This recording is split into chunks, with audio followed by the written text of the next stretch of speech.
Hello and welcome to Bernama Property Hot Seat presented by Sun Surya. I'm Vincent and with me is my co-host Chris Tan. Together with us today is two influential important guests from retail industry. Dato Seri Garry Chua, President of Malaysia Retail Chain Association, and Encik Adzman Ariffin, EXCO of Bumiputera Retailers Organisation, BRO. Welcome, gentlemen. Thank you. Thank you. Gentlemen, thank you for taking up the Bernama Property Hot Seats presented by Sun Surya. And very importantly, retail industry have always been the heart of attracting all the right kind of element and traffics into a good property investment.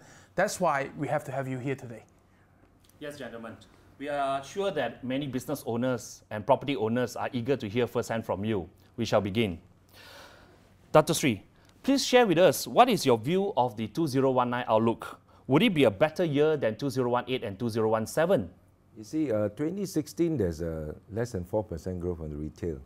In 2017, 2% or so. And last year, we projected to have a 4.8% in go in tandem with the GDP. And this current year, 2019, we expect actually a flattish growth, about 4.9%, also in tandem with the GDP. But there's a way out, you see. The good news is that, you see, we have been underscoring on tourism. If let's say the government can be putting more efforts and budget into tourism, and I believe this will spur and actually stimulate a big deal on the retail sectors. You look at Thailand itself, there's no complaint on the gluts and the malls and all this. So this is one area we should tap on. Look at Thailand. Last year itself, they have 10 million quality tourists from China. Many of it, they go to Thailand, not only for shopping, but also for wellness, you know. So you can see it's a direct, it gives very immediate and direct impact to the economy.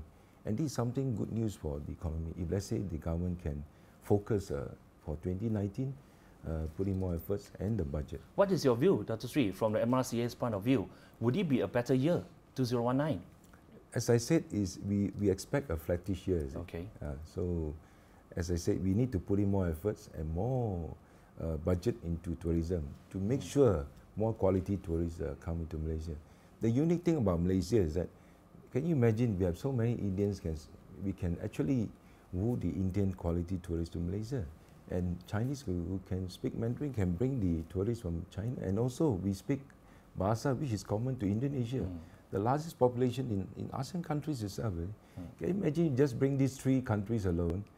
We are already a big winner for this year. Yeah, Dato Seri, interesting you mentioned that, and also comparison to Thailand earlier, who doesn't speak Chinese, who doesn't speak Indian, and who doesn't speak Malay, you know, in that sense. And how come, I mean, in the view of BRL perhaps, in that sense, Adzman, what do you think that, you know, the Ministry of Tourism have done wrong in not attracting the right crowd and the number that we can compare to the Thai?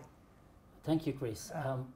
In actual fact, the government has started to look into tourism as an important component in the economy. Sure. In fact, in the last budget, it was actually revealed that there will be grants for tourism and also for the wellness sector. And this is a very good move. And they are looking at generating 30 million visitors by 2020 to generate at least I would imagine 100 billion ringgit. So this is a good move. But I believe that a lot more, and I will agree with Dato Seri, a lot more effort should be pushed into this. Malaysia has been a very strong shopping destination. We've got very good malls, international standard malls, which can actually help to draw all these customers. And I agree, we have a very, very big Asian market as well. Sure. As well as what about the Muslim arrival? Definitely, that is also important. Right. Malaysia has been promoting a lot of halal food, right. And it's actually a halal food hub, in fact. Sure. And we have seen a lot more Middle Eastern shoppers coming over. And what we like to see is, in fact, a lot more attractions to draw them, especially during the Hajj period, the pilgrimage period, where a lot of Middle Easterns would leave Saudi Arabia to rent out their space. Perhaps a strong promotion during that period of time can help our economy. Point noted. Now, Dato Sri, many developers are still building commercial buildings like shopping malls, for example. And what is the view and position of the MRCA members itself? Is this actually a good scenario for the retailers? You see, malls are actually a very good point of income for major developers. Sure. You see, like the big four, I call them, who have done very well, like Suria KLCC, Pavilion, Wanju, and also Sunway. You see, it gives them a very fixed income in the sense of healthy balance sheet. So, of course, with that, many of the developers will also want to jump in. But if you want to go into a mall, it takes more than just building a mall. As I said, there are many factors we have to look at. First of all, the concept. What kind of concept are we going to have? Is it for tourists? Is it for family, for the young, or is it for entertainment? And the location, very important, the concept location. Of course, the design that goes into it, the flow of traffic, and many other factors. So we have to do it right. And now latest, the digital era. So of course, we have to engage with the digital to make sure your mall is up to date and gives customers what does the customers looking forward in the future. Right, right. Gentlemen, I'm just wondering, when the property developers are building this mall and everything, were you guys consulted? You are a key stakeholder in that sense. So, Dato Sri, is MRCA being consulted at all? Yes, there's a few major new shopping malls. They did call me, and we give our input accordingly. And I can see that, you see, Malaysia already been nominated by CNN a couple of years ago as one of the top 4 shopping destinations of the world. And this is something we should tap on. And not forgetting, tourism by 2030 is going to be the biggest contributor in the world economy. So whatever the malls we're going to build, beside the suburb mall, we should also cater for the tourists. What does the tourist want? Sure. And since our tourism ministry is also driving in that direction, you see. Adzman, your take? In fact, I would imagine that retail is a big chunk, a big component in any development normally. And developers always give emphasis to retail as being the attraction for the development. So they have consulted you? So basically, I would imagine they would have done their, not me personally, but of course they have done their study, they have engaged professional consultants to help them to determine the feasibility of those malls. But I believe that there should be more focus on what the customer wants. That means on concept and positioning, especially. Yeah. Sure. Yeah, I see. Okay. Now, Dato Sri, very quickly, what are the government policy incentives that so far has benefited to your 25 over 1,000 members outlets in Malaysia so far? I would say basically Martrade has been quite aggressive overseas in promoting through exhibitions, and trade shows. I think Martrade, we have to give credit to Martrade. Of course, we can do a lot more in terms of attracting more people to come into Malaysia to boost the retail, tourists, and other related sectors like wellness as well, which is also part of retail. You see, so these are things we look forward for more contributions and more support from the government. You see, and not forgetting, you see, talking about malls just now, by 2020 we projected there'll be 700 malls in Malaysia with 170 million lettable space. Right. Yes. Even in Klang Valley itself, currently we only have about 87% occupancy rate. So if let's say we don't do something drastic, because you see, looking at Malaysia, our population being relative very small, 32, 33 million. So we need the external factors to drive it. And of course, with the ringgit, small ringgit, I think with our ringgit has been weakened. One area we also should also encourage domestic tourism. Dr. Sri, please hold on to your thoughts. We will come back for further discussion once we come back from the break.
Nak cari hadiah untuk hari ibu bapa? Ada Jintel. Jintel Display Star dengan teknologi Moon Hand Massage yang terkini memberi urutan yang menyenangkan dan selesa. Sesuai untuk ibu bapa kesayangan anda. Bawa Jintel balik rumah, ibu dan ayah pasti suka.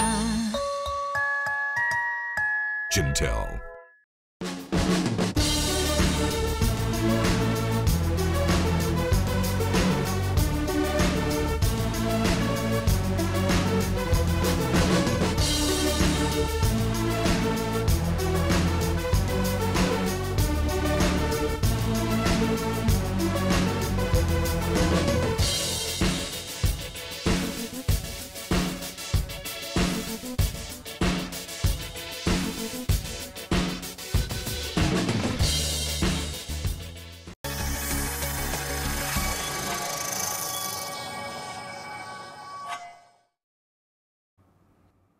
Welcome back to Bernama Property Hot Seat, presented by Sansuria. Vincent and Chris, together with Dato Sri Garry Chua, President of Malaysia Retail Chain Association, and Encik Adzman Ariffin, EXCO of Bumiputera Retail Organisation, BRO. Now back to our hot seat. Gentlemen, I mean, I hear just now 87 occupancy right now, which means that it is 13% of vacancy, right? And there's more supply coming into, right?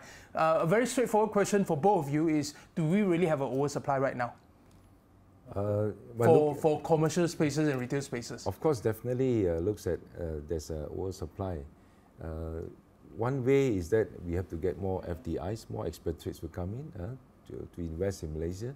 So they make Malaysia as a regional for headquarters, like Singapore.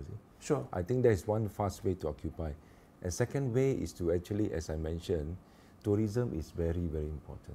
This is one area I'm very passionate about. The government, this would help a lot of our retail business, both in all areas. When we talk about retail, it also encompasses so many other areas: wellness, beauty, fashion. Sure. So what about you? From the perspective of BRO? Yeah. Yes, I would imagine that retail as a strong attraction, part of tourism, is a very important thing for the government to really consider deeply and to focus on it for 2019. The challenge is always to see how Malaysian brands, Malaysian retailers, including Bumiputera retailers as well, how they can participate in filling up all these spaces. And the idea is always to allow the current existing Malaysian brands and also retailers to grow their business in order for them to take more space. Okay. And here's my question, the real question, right? We're looking at, of course, too many of commercial space, too many retail space. Are retailers now observing lower rent Is it a good news or not a good news? It all depends on location. Right. I think Datuk Seri mentioned about 4. The top 4, top yes. 4 malls. Right. Those are well sought after. Right. You're not short of takers. Sure. But perhaps for the second liners, right. Those will have to work harder to actually get retailers in so that they can actually start filling up the space. And this is where developers or the investors must be able to understand what the retailers need for them to be able to open up their business. Now, Dr. Sri mentioned about possibly it's actually an oversupply. Now, from BRO's perspective itself, do you agree to this statement?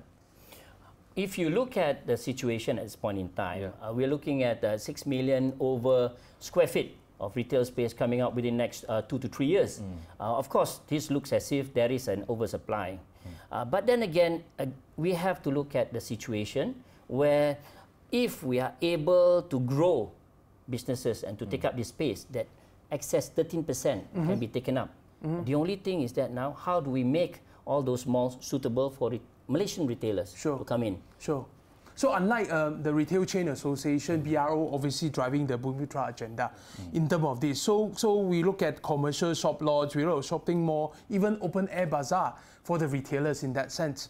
So are we seeing any success in this?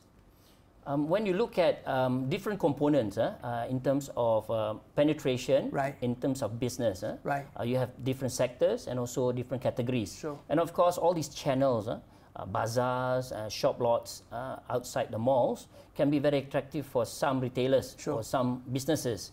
And purely because of the fact that they have certain different operation requirements. Right. Malls, of course, you work from 10 to 10. Sure. Whereas outside, you can stay longer. Right. And but it's hotter. Most of the time, yes, it's hotter. Right. But you have flexibility. Right. And most of all, the rental is normally affordable. Okay.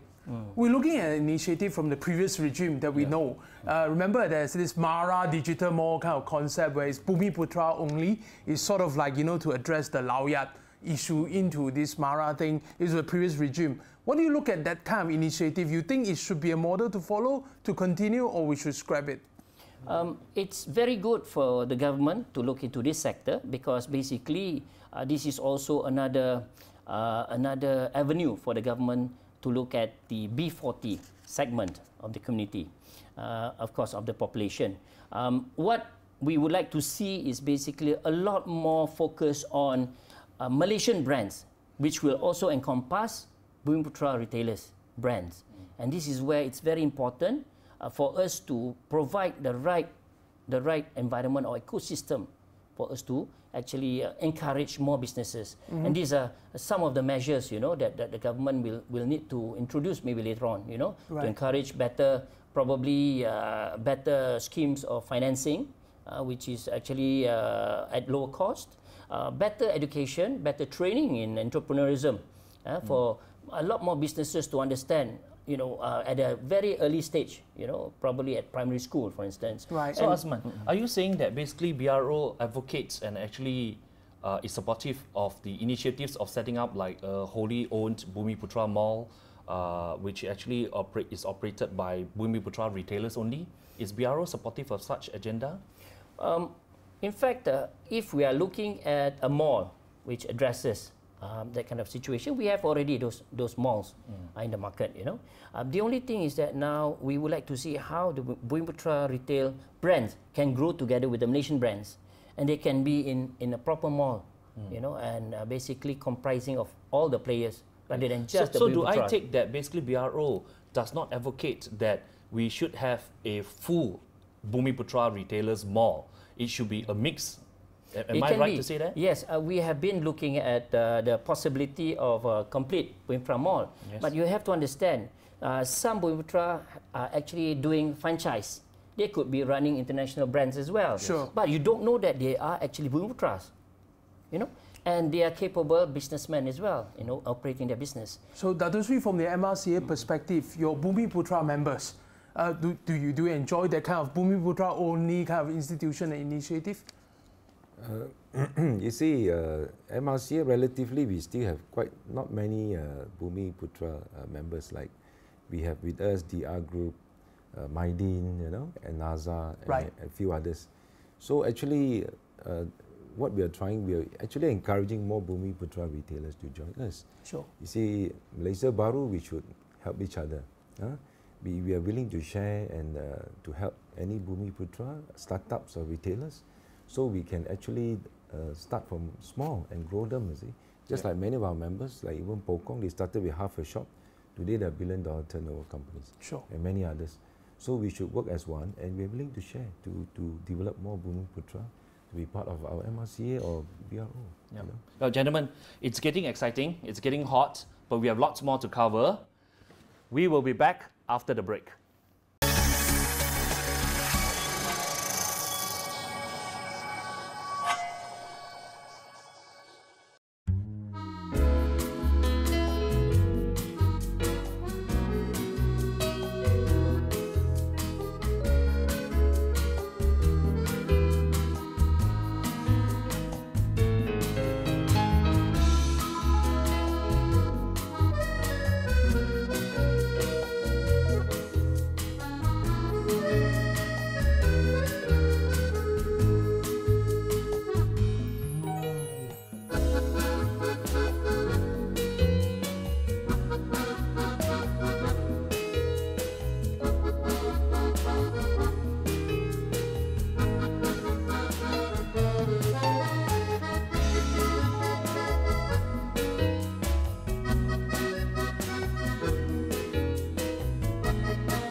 Nak cari hadiah untuk Hari Ibu Bapa?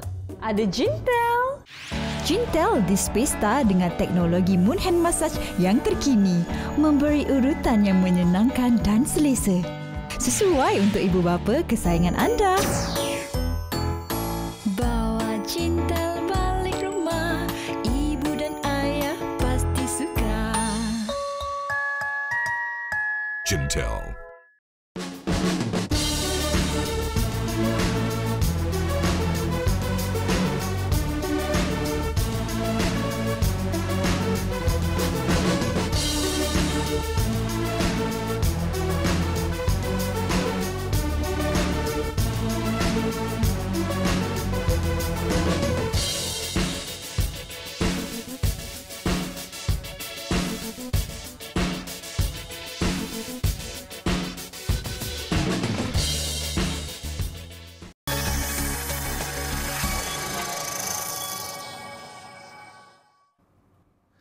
Welcome back to Bernama Property Hot Seat presented by Sun Surya.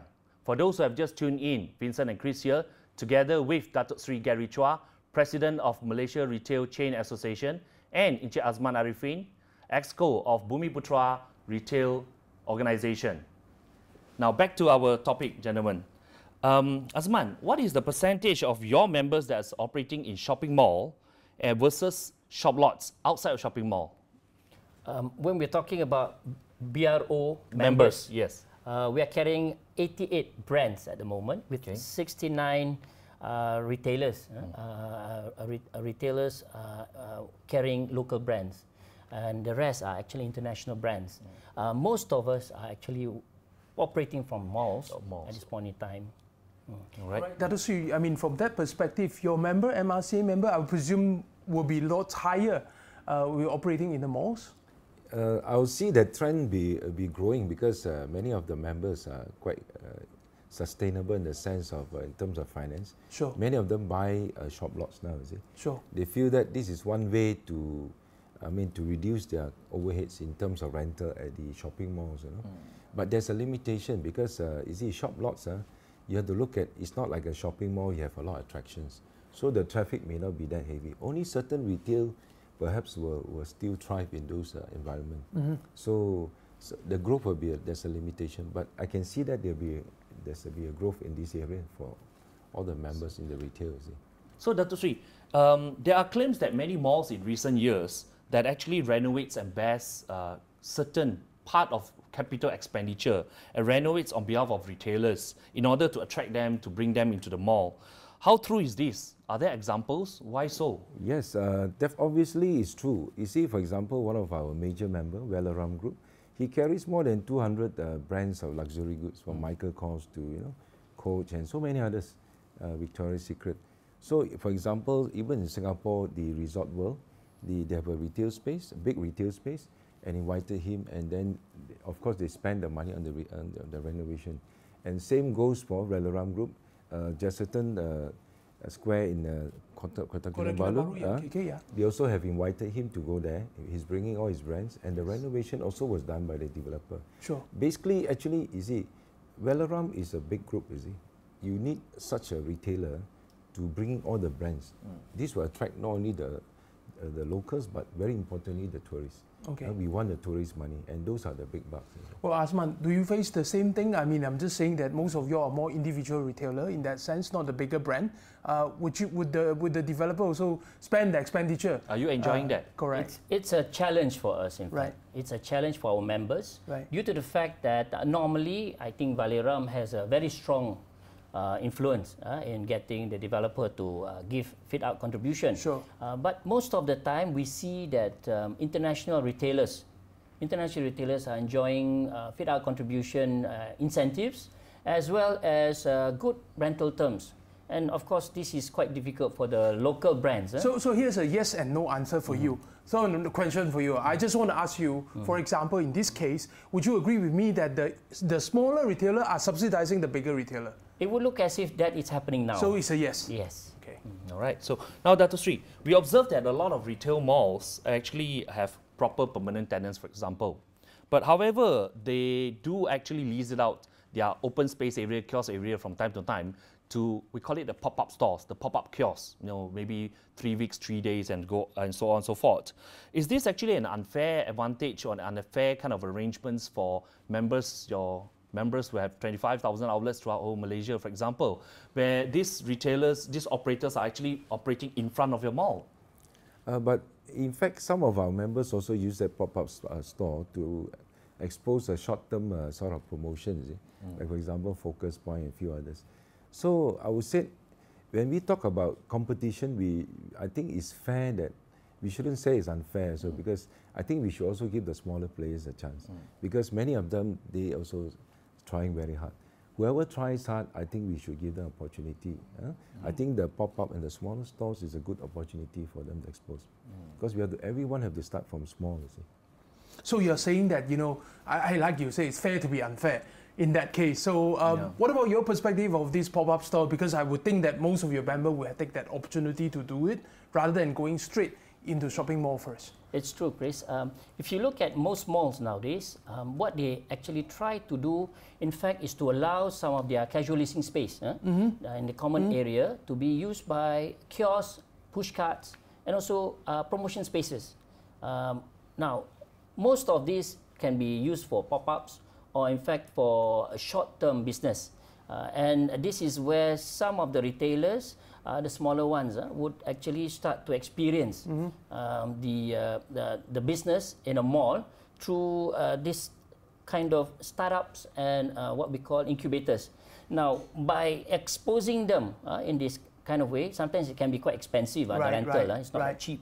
They can actually assess whether or not their product is suitable or not, in the market. And at the same time also, they can feel whether or not it's actually fitting into the right target audience. Right. Here's the last question that I would like to throw to you. Digital economy is here, right? It's not in the future anymore. So how big is the threat to retail, and you think there's a future for retail? You see, you're looking at the world trend today. You see, everything you have to go on a balancing situation. You look at, for example, Amazon have bought into fantastic brick and mortar stores. But Alibaba is here as well. Yes, same as Alibaba and many others. So you see, even our local retailers, the brick and mortar, they also gone online. Yeah. You have to have both side of the story too. Yes, gentlemen. Yes. We are running out of time. It has been a great session with both of y'all. We have certainly learned a lot from both of y'all. But most importantly, we would like to wish both of your organization and associations very good, all the best in terms of your governance and your mission. Now, for those watching Bernama Property Hot Seat presented by Sansuria, join us next week for another VIP guest taking our hot seat. Vincent and Chris, signing out.